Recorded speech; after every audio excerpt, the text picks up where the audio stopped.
আজকে একটা অনেক গুরুত্বপূর্ণ আলোচনা করব। সৌদি আরবে যত ভাই বোন আছেন আপনারা সবাই শুনবেন।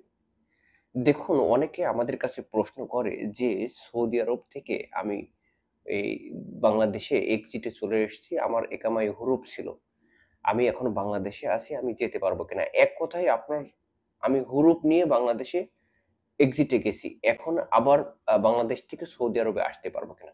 একদম সঠিকভাবে আপনাদের সমাধান দেওয়ার চেষ্টা করব। দেখুন, বর্তমানে সৌদি আরবে যেসব হরপ্রাপ্তরা আছে তারা ইচ্ছা করলেই এখন কাফেলা হতে পারছে। যেমন আমি আপনাদেরকে বলি, 22শে ফেব্রুয়ারি 2022 এই তারিখটা লিখে রাখুন।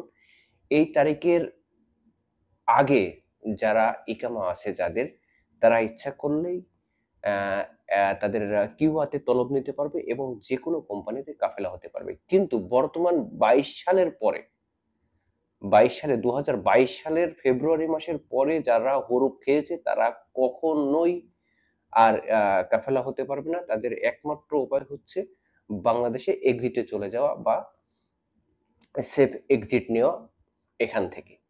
কিন্তু আগে যারা পুরাতন হরুপ খেয়েছেন, হরুপ সিস্টেমে এখন পরিবর্তন এসেছে। আমি জানি না নতুনদের কি হবে, কিন্তু আমার মনে হয় নতুনদের দেশে চলে যাওয়াটাই সবচেয়ে বেটার হবে।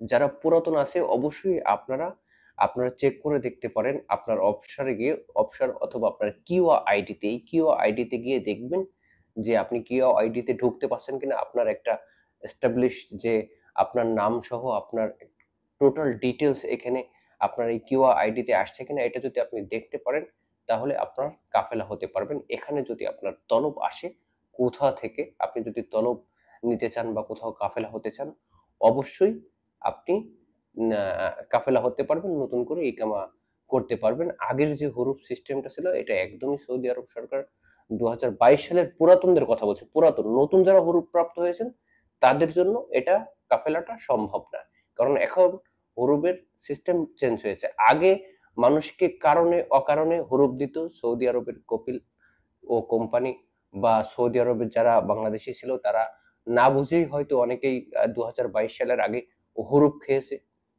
তো সেটার জন্য সৌদি সরকার 2022 সালের আগে যারা হরুপ প্রাপ্ত আছে তাদেরকে লিমিটেড সময়ের মধ্যে হয়তো কাফেলা হতে পারবে বা ইকামা করতে পারবে তারা। কিন্তু নতুন যারা, রেস্ট্রিকশনের পরেও যারা হরুপ খাচ্ছে তাদেরকে এই সুযোগ আর সৌদি মানব সম্পদ বিভাগ দিবে না।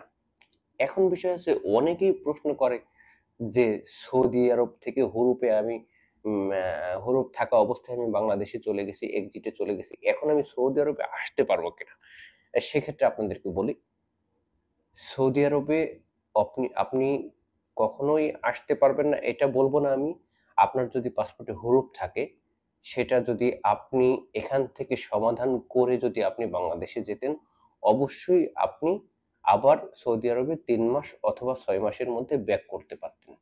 কিন্তু আপনার পাসপোর্টে হরুপ আছে, আপনি কি করেছেন, কোনো রকম আউটপাস দিয়ে বাংলাদেশে এক্সিট নিয়ে চলে গেছেন, সেক্ষেত্রে আপনার হরুপ কিন্তু রয়ে গেছে। এটা সৌদি আরবের যে সিস্টেম, এটা আপনার পাসপোর্টে হরুপ আছে, কারো ইকামাতে হরুপ আছে, ইকামা আর পাসপোর্টে হরুপ একই জিনিস। আপনার একটা জায়গায় হরুপ থাকলেই এটা আপনার সিস্টেমে শো করবে। সুতরাং আপনি বাংলাদেশে চলে গেছেন, এখন আপনি আর সৌদিতে আসতে চাচ্ছেন, এটা আপনি আসতে পারবেন না। মিনিমাম আপনাকে 3 থেকে 4 বছর ওয়েট করতে হবে। যদি তারপরেও আপনি দেখতে চান, এয়ারপোর্ট থেকে একটা ক্লিয়ারেন্স তুললে আপনি দেখতে পারবেন আপনার পাসপোর্টে হরুপ আছে কি নেই। যদি হরুপ থাকে তাহলে আর সৌদি আরবে আসতে পারবেন না, আর যদি হরুপ না থাকে অবশ্যই আপনি সৌদি আরবে আসতে পারবেন। এখন বিষয় হচ্ছে কারা এই ভুলগুলো করেছে সেটার আলোচনা সামান্য একটু করব। যেমন অনেকে চিন্তা ভাবনা করেছে আমার পাসপোর্ট, আমার ইকামা আছে, আমার ইকামায় হরুপ আছে, বা আমি এখন ইচ্ছা করলেও কাফেলা হতে পারবো, কিন্তু কাফেলা হতে গেলে আমার সেই গত 5 বছরের জরিমানা সহ হয়তো অনেক টাকা আসবে। আমি করে হরুপ না কাটিয়ে, কাফেলা না হয়ে আমি বাংলাদেশে চলে যাই। তারা কি করেছে, এই যে হয়তো ধরা দিয়ে জেল খেটে বাংলাদেশে চলে গেছে। এখন বিষয় হচ্ছে তারা এখন আর আসতে পারছে না, কারণ সৌদি সিস্টেমে আপনার একামাতে হরুপ রয়ে গেছে, তারা আর কখনো আসতে পারবে না। অথচ আপনি যদি একটু চিন্তা করতেন, একটু চিন্তাধারা পরিবর্তন করতেন যে আমার এখানে একটা কাফেলা হয়ে হয়তো কিছু রিয়াল জরিমানার মাধ্যমে আমি লিগাল হয়ে যদি আপনি বাংলাদেশে যেতেন, অবশ্যই আপনি সৌদি আরবে ব্যাক করতে পারতেন। তো যারা হুরুপ্রাপ্ত আছে বাংলাদেশে গেছেন তারাও আসতে পারবেন। মিনিমাম 2 থেকে 3 বছর আপনাদের অপেক্ষা করা লাগবে।